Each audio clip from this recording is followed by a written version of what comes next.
You've done it. You finally hit account level 50 in Chaos Zero Nightmare, and now it's time to farm. But what is it that you're going to farm? What is going on, guys? Welcome back to the channel. Today we're covering everything you need to know about, well, hitting account 50 and what your priority should be then in Chaos Zero Nightmare. And I can't wait to tell you about everything we need to talk about as far as what you need to focus on today. And as we go through this checklist, I want to thank you guys for the support. So now that you're 50, it's finally time, right? If you followed the level 40 guide, you should be ready to rock and roll for the things in here.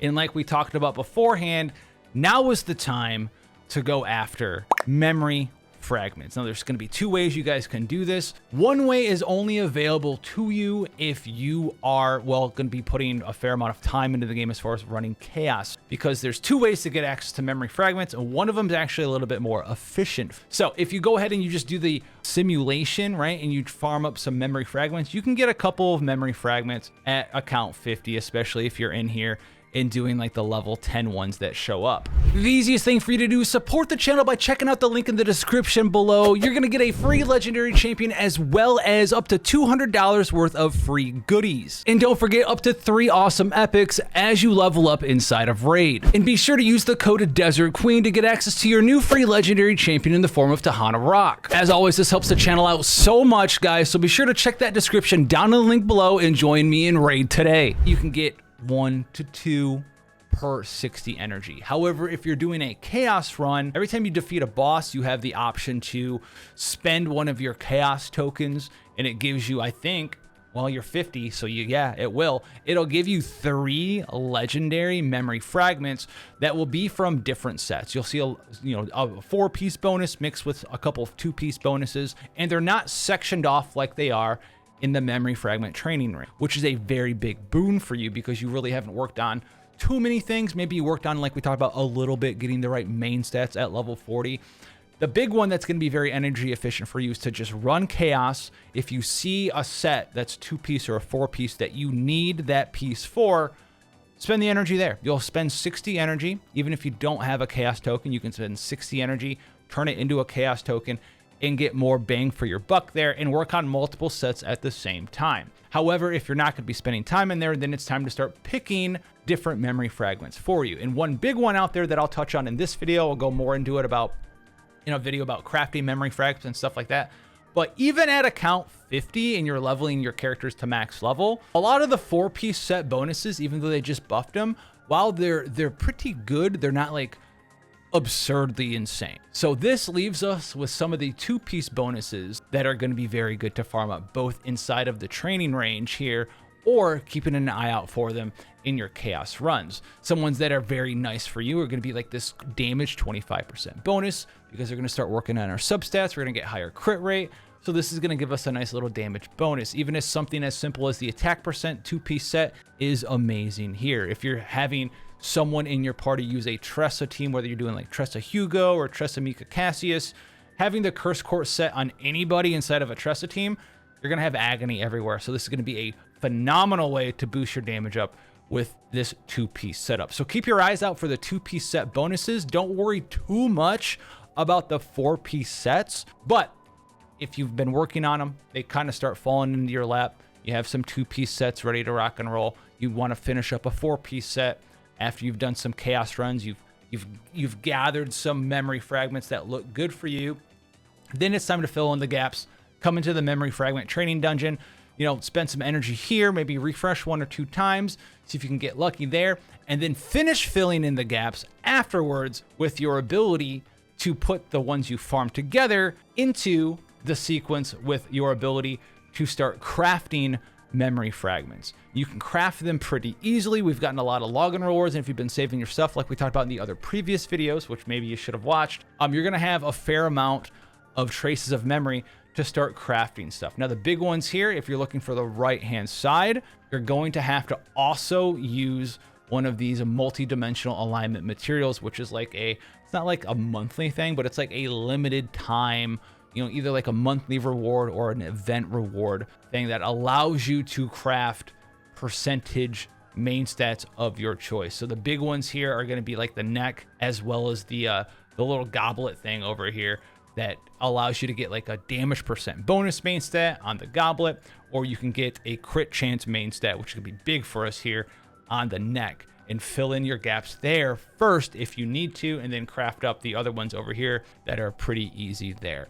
If you want to start focusing big on your main DPS substats here, now is the time to do that. In between what we just talked about with you crafting, being able to target farm some stuff inside of the different memory fragment dungeons, but most importantly, get your base of your memory fragment collection from Chaos. If you're spending time there, that's going to give you a nice 3-factor sort of assault on getting the correct memory fragments together for your different characters. Now, this next one definitely holds true now, and I still think it'll hold true after they buff it up. But once you hit 50, you do not need to go and make sure every single character you have is level 60. Just like before we were talking about 50, your priority should be main DPS for team 1 goes to 60, main DPS for team 2 goes to 60. Then you can start working on your other characters, your supports, people who actually care about having their stats bonuses maxed, unlocking the final potential tier. If they have one of these here that is game breaking, leveling those characters up to 60 as well and maxing that. You want to pick a couple of characters to truly work on, to invest in level-wise, potential-wise, and gear-wise, all at the same time. So this means we're not taking every character to 60, and most importantly, we're focusing on one character DPS for party 1, one character DPS for party 2, leveling those characters to 60, leveling those partners to 60, and then really sort of now is the time to max out, make sure they have all of the potentials that are good for them there. If you want to work on maxing out some of the crit chance stuff as you're at 50, that's going to be a little bit of a slow burn, slow slog. You can do that. I would do that after the memory fragments, which is why this is tip 2 instead of tip 1.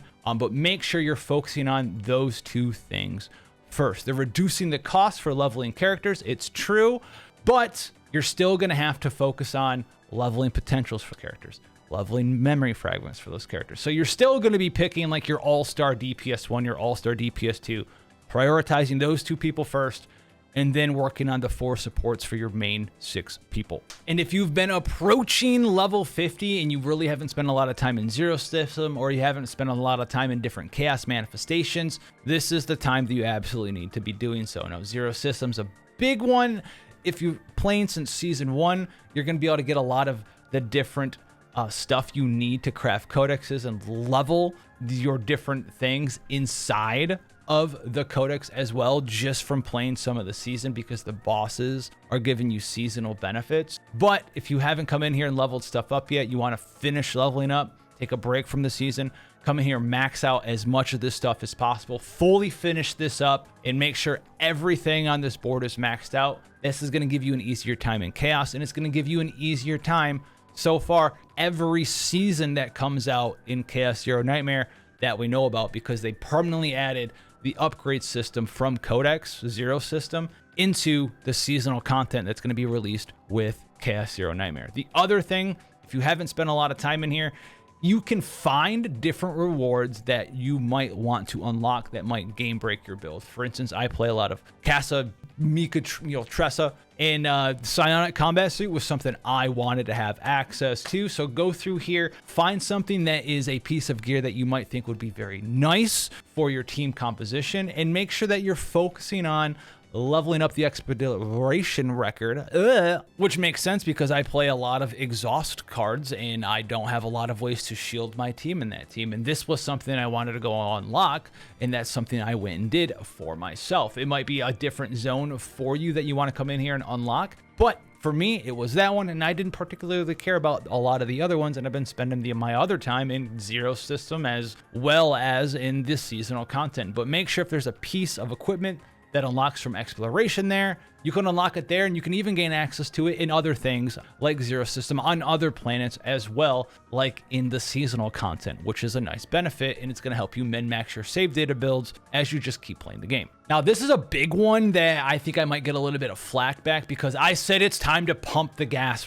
pedal to the metal, right? All the way down. But I want to warn you on spamming max refresh on aether, especially at 50. We talked about it maybe being worth it, like lower levels, 30, 40, just so you can hit some of those break points of hitting the right captain level so you can produce and keep going through the main story content. But once you get to the point where it's like, what am I here to do? And it's just typical gacha game, get better gear, get better this, get better that, work on my potentials. It really is not worth your time max spamming refresh crystals every day, especially as a free-to-play player. Because at the end of the day, it's just RNG stuff. And it's a PvE game. It's going to come with time. Save these for your pools. If you want to do a couple refreshes every day, sure. But I'm talking about going goated, all 8 refreshes. I'm farming up as many different memory fragments as humanly possible for my DPS characters. That is something that you don't want to do. You don't want to hit 50 and then just be like, all right, it's time to max spam refresh so I can farm everything in simulation. Do not do that. You don't need to do it. I know you hit the cap for player level, but it's not time to go that hard on the paint, all right? It's still going to be a slow burn progression-wise for leveling our characters, for maxing out our memory fragments and our potentials. You don't need a max refresh every day. And the final thing that you can work on as you hit 50, as you're working on your characters and you're working on your memory fragments and your potentials and all this stuff, is to not forget about the activity book, right? We have the growth guide here. This one's going to be based around sort of finalizing everything that we've really been working on here. So we have the ability for us to run codex, like we talked about, make sure that we're doing stuff in Arc City and working on different characters. I don't want you to feel like you need to go and max all of this out immediately. Like we just talked about, you don't need to level every character to 60. I've beaten pretty much all the content in the game. Easy, hands tied behind the back of my head. I still don't have 6 combatants at 50 or 6 partners at 55. This will be easier to do once they reduce the cost, and maybe you'll have it as soon as they reduce the cost, give everyone a refund. You can do that if it's easily and available for you. For sure, do it. Make sure you're also doing this other stuff on the way up. Growth Guide 8, 9, and 10. And a lot of that is revolving around Arc City.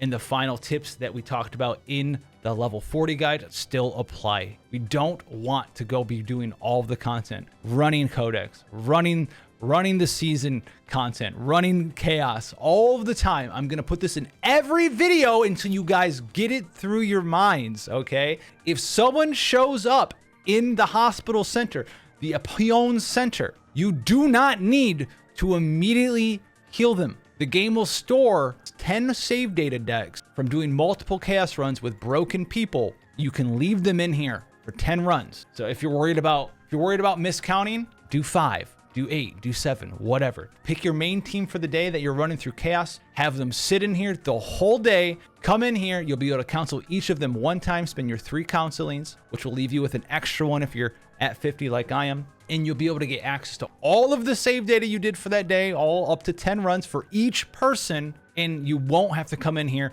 delete memories, run it again, delete memories 3 times. That is the best way to burn through all of your currency. So if you're worried about burning through currency, make sure you're not coming in here every single time you finish a chaos run and deleting memories. A lot of the times you're not going to be using the counseling on them, but deleting the memories costs a ton. Even if you're spending 30K, so you come in here, you spend 30K, heal the same person 10 times in one day, that's 300,000 credits that you spent when you could have just 30,000. And the game doesn't care that you're doing that. So if you're finding that yourself, even after the nerfs to the costs of characters getting leveled, you're finding yourself a super crazy broke boy or broke girl, it's probably because you're coming in here and healing someone every single time you run chaos and they freak out a little bit. You don't need to do it. I know it seems mean.